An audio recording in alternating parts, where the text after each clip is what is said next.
Now, another person who we've been following on her adventures overseas, Neetu Garsha, of course, anchor on Global TV, but she's been in Haiti on a humanitarian mission, sending us back special reports. And this week, a really cool interview. I think this one is really important. And relatable for people who maybe have not done volunteer work. Right, because right. it's somebody who's used to spending their vacation time in hotels and experiencing like a tourist would. And now she's, getting the chance to get right in there and get her hands dirty and see what a difference, how different other people live in those parts of the world.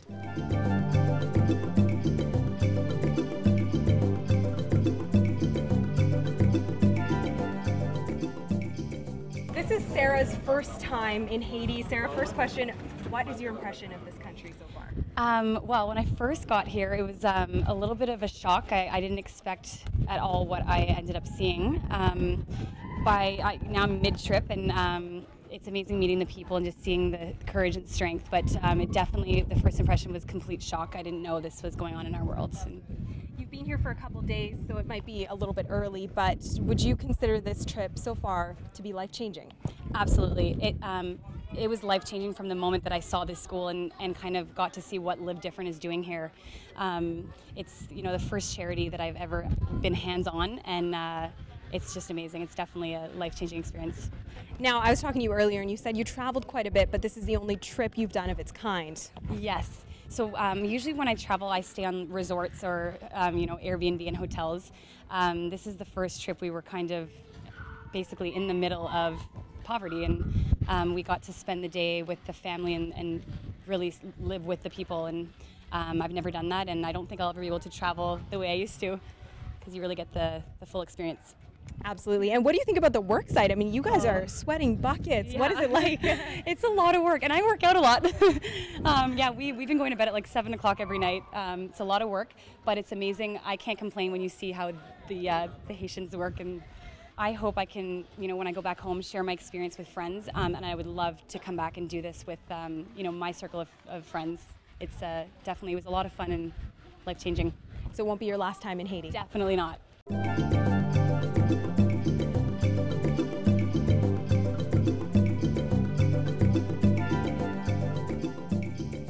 We've kind of known each other for a long time, since you grew up in Penticton, as did you. But when you were younger, you were volunteering a little bit at Shaw, and with this interest in TV journalism, it's pretty exciting to see where it's gone. Yes. So I first met Doug, I think, when I was even pre-journalism, pre-TV days, when I was a noob and really did not know what I was doing. So I think that you've definitely seen a lot of growth over the years on my end. So, I've hosted a couple parades in Penticton for Peach Festival, and just been involved at UBC Okanagan, where I was a student, and you've come and interviewed me at various events. And of course, now working at Global, and I see you around in the community all the time. So we've come a long way. So how long have you been in the industry for? I've been a paid professional in the industry for about 1.5 years. Mm-hmm. So I went to BCIT, studied journalism there, graduated last June, got a job in radio in Vancouver before coming to the Okanagan to cover a maternity leave there. So it's funny though, because watching you on the news and anchoring, I mean, your delivery is comparable to people who have been in the news for like 20 years. Thank you. Oh, absolutely. I think that's from the early compliment. experiences that she's had with Shaw TV that's given, which anybody interested in a journalism career should really volunteer with us to get their start. Wouldn't you say so, Neetu? I think that it's fully credited to Shaw, right? They're very modest here at Shaw. We like to take responsibility for everything. Yeah. That's good, Yeah. not bad. And I feel really grateful that I kind of had an idea of what I wanted to get into at a really young age. I started volunteering at a local radio station that doesn't even exist anymore in Penticton right after high school. Which one? Giant FM. I almost worked there too. Oh, wow. There's like carpet on the walls. Yes, and it was in one of the only handfuls of independently owned and operated radio stations left probably in the world at the time. Mm-hmm. So it was really cool to be involved in a station where I got to do a lot because it was independently owned and operated. I was 19 years old and doing air traffic reports from an Air Cessna plane, things that you couldn't imagine doing at that age, but because I knew what I wanted to get into, I was able to kind of get my foot in the door early, and now here I am. Yeah. And now you're going around the world. We just we've been airing some segments of Neetu in Haiti. helping out there. So you're kind of just really getting out there, girl. Trying to. Talk a little bit about that, the Haiti trip and how that came about, because you went down there a few years ago. That's right. I first went to Haiti in 2012. I was I was very involved in local volunteerism, and I'd heard a lot about people going overseas, as we all do, to do volunteer trips, but I was quite skeptical of them, wondering, can we really make an impact when you're going overseas and showing people a way of life that they might not otherwise know? Is it really good? And just kind of being critical about it in that sense. And I also believe there were a lot of problems right outside our front door here. And so I wanted to help locally, but took the plunge, found an organization that I supported in terms of their model and how they went about doing the work that they did. And so 2012, I volunteered with Live Different in Haiti. At the time, the group of volunteers I was with, we built a classroom onto an existing school. And back then it had one building, which I believe was split into 2 classrooms. There was just under 70 students there at the time. And this year, just a couple weeks ago, I went back and I was mind blown to see that school. It has 5 classrooms now, 230 students, and back then the play area for the students was dirt. The kids would just run outside, school bell would ring, run outside, play in dirt. Now it's paved. And the volunteers that were working on it this trip made a play area. There's a basketball court there, and they started a retaining wall for a kitchen. The idea is to start a breakfast program there. So it was incredible on that front, but I unfortunately also saw a lot of things that are never going to leave my memory and that really impacted me. And I didn't think that that would be the case because it was my second time there. And so I was like, oh, you know, I've seen it before. I'm really excited to go there and film and produce a documentary and see everything again. But the second time around, and I was talking to Tara Weisgerber. She's a staff member at Live Different, and she lives in the Dominican Republic and works there and in Haiti. And I was kind of, once I got back, needed her as an outlet to kind of deal with the contrast that I was dealing with. And she said, you know what it is? The first time you go, there's a shock factor. You see the malnourishment, you see the poverty, you see the living conditions, and you're shocked. And it impacts you, but the second time you go, you know to expect those things. And so you really talk to people as though you're on their level, and you imagine yourself and your family in those kind of living conditions, and you ask yourself the question, who would I be if I was stripped of all my stuff? And all I had was myself and the need to try and live and make it to the next day and find food. And if I had kids, how would they get to school and how would I pay for that? You know, and I don't know who I would be. And asking yourself questions like that and then coming home, seeing everything I have here. Yeah, what was tough. it like, you know, going and seeing the poverty and the way people lived, and then coming back here, and you know, we have the hashtag first world problems. Like the things we complain about are so insignificant compared to what's happening over there. It's so true. What was an example like that for you when you came back? Yeah, being a journalist, I cover a lot of stories that are very important. We do shed light on issues that need to be told, but every single news story that I've still been doing seems like such a first world problem. You know, there are people who don't have access to clean water. How are we not running around freaking out that there are people who don't have access to clean water? Right. That there are children who don't have access to an education? That there are people who are sick and have swollen ankles and still limp to work every day but don't have access to health care and can't pay for it? So that's one example, but I will never forget when I came home, my mom had made me an Indian meal, and she said, welcome back from your trip, I made you food, you must be hungry. And I sat down, and I was just in hysterics. I just started crying because I have as much food as I could ever want, and here my mom is saying, oh, I'm sorry, I'll make you something else, is this not okay? And I was like, no, Mom, it's just because I'm so grateful for this, it's perfectly fine, yeah. So just the contrasts are so intense when you go from extreme poverty to one of the richest countries in the world. It's pretty exciting that on this trip you know, with the extra training that you've had, and you took a camera along, and we've been lucky enough to see some of the footage, but I'm really excited that you're working on a much longer documentary that's going to, you know, let people know what this experience was like for you and how you can go about making a real difference. Because as you say, you're a little skeptical about maybe some ways that we can help, but you were talking to me earlier about maybe the right way to go about helping. Absolutely, and that's one lesson that I've really learned through doing at least 2 trips now. Cole Brown is the manager of operations for Live Different, and he talks a lot about healthy ways to give. Right. For example, it might seem like a great idea to take a dozen pairs of shoes and donate it to the students and their families there, but then the man who sells shoes down the street is going to be out of business. There's all these repercussions to things that we do, and it seems like, yeah, you're interfering. And honestly, giving is something that the average person really wants to do. They want to be able to give, but giving is one of the most complicated things to do. It's so difficult to give effectively.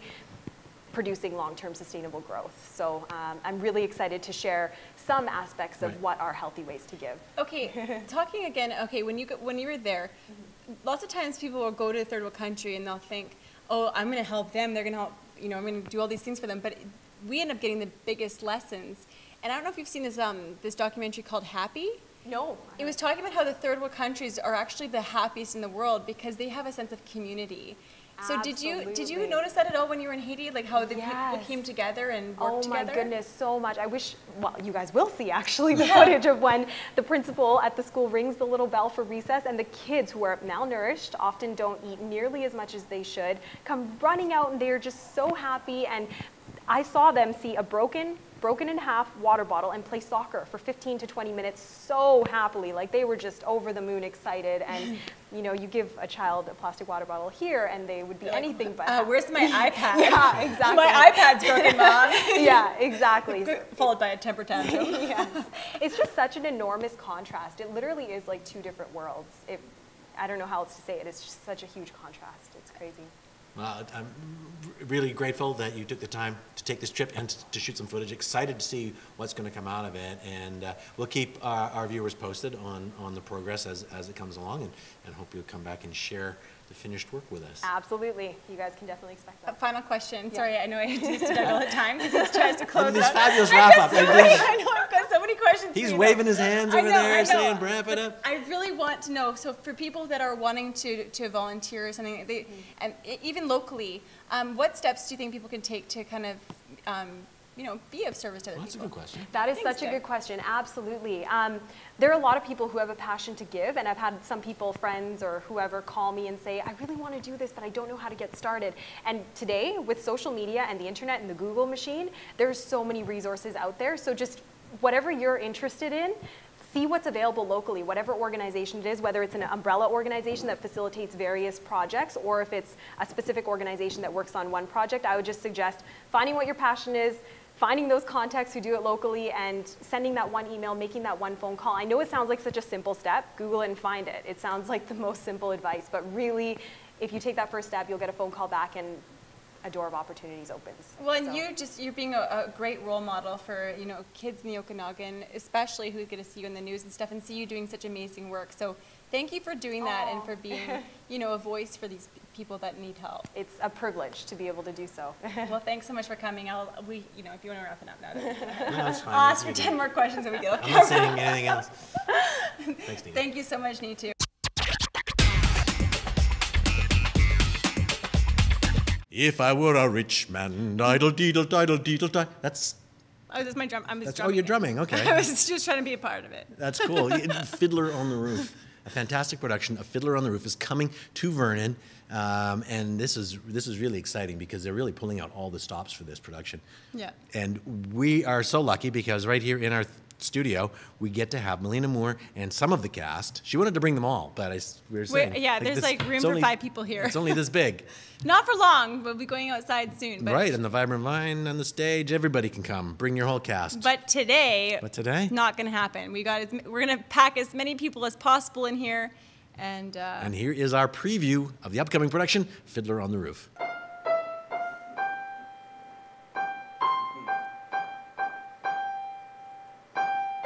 Fiddler on the Roof.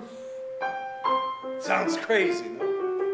But here in our little village of Anatevka, every one of us is like a fiddler on the roof, trying to scratch out a simple, pleasant tune without breaking his neck. It isn't easy. You may ask, why do we stay up there if it's so dangerous? We stay because Anatevka is our home. How do we keep our balance? That I can answer with one word. Tradition! Tradition!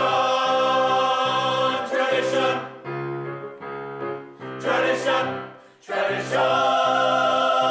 Tradition! Tradition! Here in Anatevka, we've we've kept our balance for many, many years. We have traditions for everything. How to eat, how to sleep, how to work, how to wear our clothes. For instance, we always keep our heads covered and wear a little prayer shawl. This shows our constant devotion to God. You may ask, how did this tradition begin? And I'll tell you. I don't know. But it's a tradition. And because of our traditions, every one of us knows who he is and what God expects him to do. Who day and night must scramble for a living, feed a wife and children, say his daily prayers, and who has the right, as master of the house, to have the final word at home? The Papa! Tradition, the Papa, tradition. Who must know the way to make a proper home, a quiet home, a kosher home? Who must raise a family and run the home, so Papa's free to read the holy book? The Papa.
She's almost blind.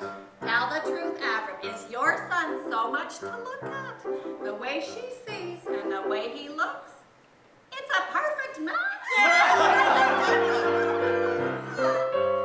And most important, our beloved Rabbi.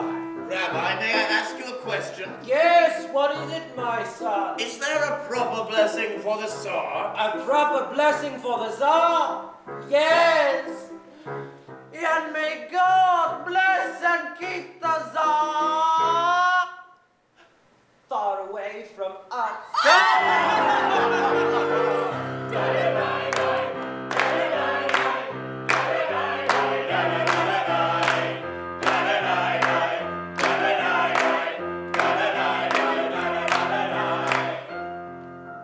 Then there are those who make a much bigger circle.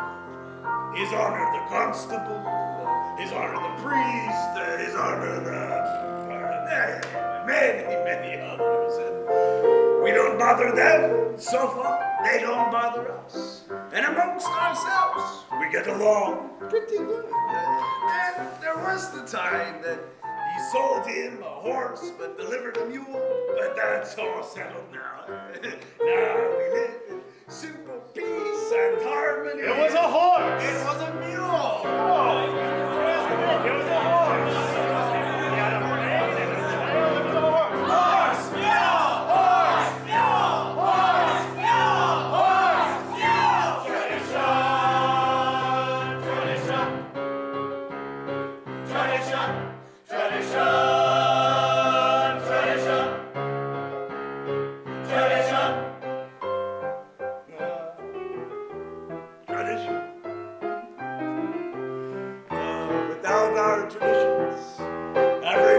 us would be as shaky as a fiddler on the roof. Hey! All right, now we are joined by the director and some of the cast members from that incredible Fiddler on the Roof number we just saw. Now, Melina, that was a big group to bring in here. And that was only a very small percentage of our entire ensemble. We're close to 70 people. What? In this show. Yeah, biggest one I've directed, produced so far with Big Apple Productions. So that's like everybody in Vernon. Pretty much. Just a few are missing, really. Yeah.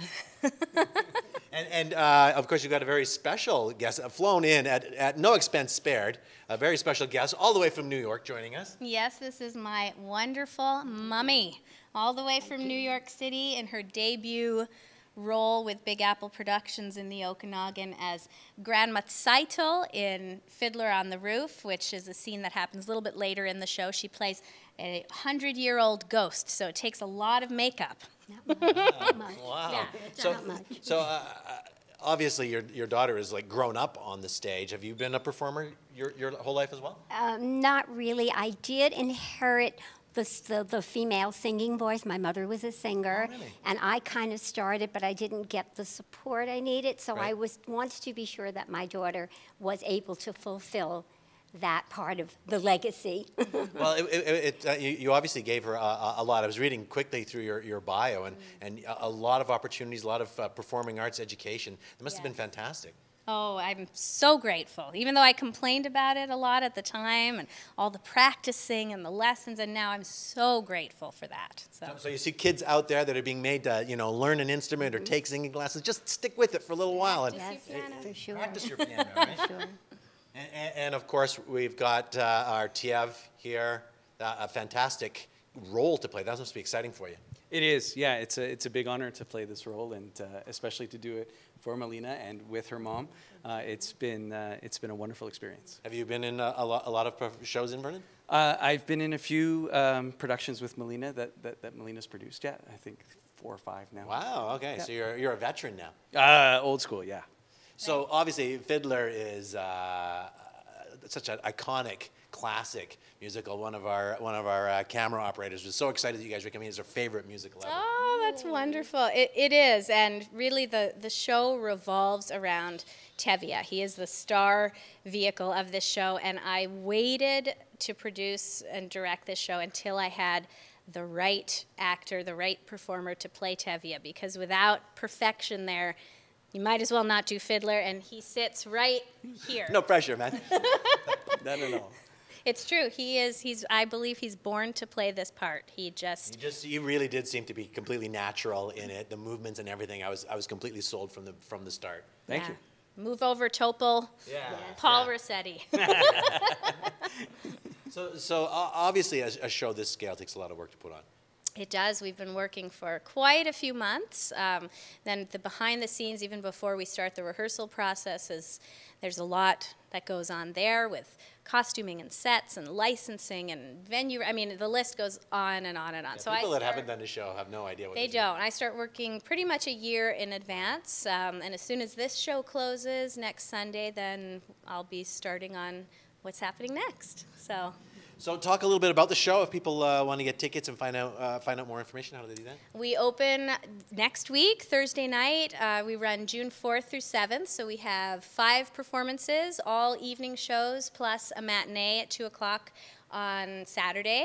June 6th, we close Sunday night, and tickets are available at the Vernon Ticket Seller box office, which is 250-549-SHOW, or online at www.ticketseller.ca. You see, I often don't ask directors and producers when they come in if they know the phone number or the email address or website, because they don't always have it right at the tip of their tongue. Obviously, Melina, you've got this worked out. I do all our promotion, too. So we have a Facebook page where you can find out all of the latest and greatest, the pictures, the quotes, all the Meet the Cast things. So that is Melina Moore Coloratura on Facebook, which is my fan page. Please give me a like. I need them. So to feel good about myself. You like her? I've liked her. Oh, okay.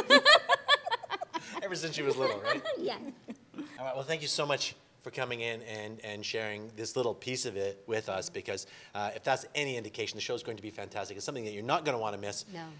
So No. get your tickets, get out there, support those 70 hardworking people, plus the Army backstage folks, and I can guarantee you it's going to be a night that you won't forget. Thank you so much. Support live theater. Thank you. Yes. You might have noticed that Lisa wasn't there for the Fiddler segment, but now you're back. This is good. Yes. I'm glad that you're here. Got my skates off. Yeah, you were off playing hockey. I was down at CNC. It was a whole day of girls hockey, and just empowering girls to be a part of the sport, talking to coaches and women who've played college hockey. Yeah, after our little hockey excursion out back, when Hockey Canada came through with their 100 Years of Hockey tour and set up the fake ice. I killed him. Oh, it's the corner. Oh, blocked by the Reynolds. Get serious here. Get serious now. Getting serious. We're going down. Whoa, nice one. And we were playing, I was like, thank goodness this is fake ice, because she's like skating rings around me. The only thing that slowed her down was that it was like this crappy plastic ice and you couldn't really Well, and I move on felt it. sorry for you. And so. you felt sorry for me. I'm just kidding. So, coming up soon, Vibrant Vine Variety That's Show. right. And you know what? I have to take a minute here because people don't realize how much work goes into every little detail to do with production, and the people behind the scenes that don't really get as much credit. Right. Our graphics person, Morgan, spent hours upon hours, fiddling and tweaking our logo. We have posters coming out, so we're hoping to get those out immediately, because June 13th. Nah. Are you ready? No. We're both kind of having nightmares. We're Yeah, I just sort of wake up in the middle of the night. cold sweat. Oh my gosh. Audio gear. Yeah, crew. So yes, if you are people that would like to be a part of a cool TV show that's happening at a winery, you can email us at dougandlisashow@gmail.com. Also, keep up to our updates on Facebook, facebook.com/DougAndLisaShow. We've got many positions behind the scenes and on the show as well. Yeah, we're looking for entertainers. Puppeteers, remember? Puppeteers. I got big news about puppets coming soon. Okay. I'm going to save it for you. Okay. It's going to be a big surprise that I've kind of ruined now, but that's all right. Singer-songwriters, anybody that has some kind of talent in the Okanagan that they want to showcase on our show. Or somebody that's doing great volunteer work. That's still what we're all about, is spreading the good word. Yes. So tune in and yes, make sure you come out to the Vibrant Vine Saturdays from 1 till 4. Another addition to our show is a Motley Marquetta. Oh, yeah, that's right. There's going to be like vendors up there. This is just snowballing out of It control. really is. You really shouldn't let Lisa run with an idea unless you No. want it to get big and cool. Well, I went to Win and Marion, who own the Vibrant Vine up in East Kelowna. I'm like, I have a little idea. I bring the girls from Gypsy Soul, and they're like, yeah, we've got 70 vendors to choose from. They're like, yeah, not really a little idea, Lisa, but there's going to be, they're going to shorten that to 7 different vendors. And we're going to have a market during the day at Vibrant Vine while we're doing our show. So you could really spend your whole Saturday with us. I know I'll be there. Yeah, me too. So we'll hopefully see you there. And those guys, they'll be there. Well, I don't know. They look kind of... Well, it's late. They're like, I want to go home now. Go home now. We should let them go home. Okay, it's time to go home. And thank you for watching. We'll sit here for a little while. Yeah. Whoa. I don't know what's... Yeah. That's all right. It was Facebook. Enter the password for... See, I always am suspicious about this because I'm thinking, is this a criminal just trying to hack me right now? It's Nitu. Look at her. She's over there. Nitu is hacking me? She's hacking into your system. Are you hacking my Facebook right now? I knew it. You can't trust those global Okanagan people. It's going to be the DN show, the DNL show. DNL. I like that. It's good.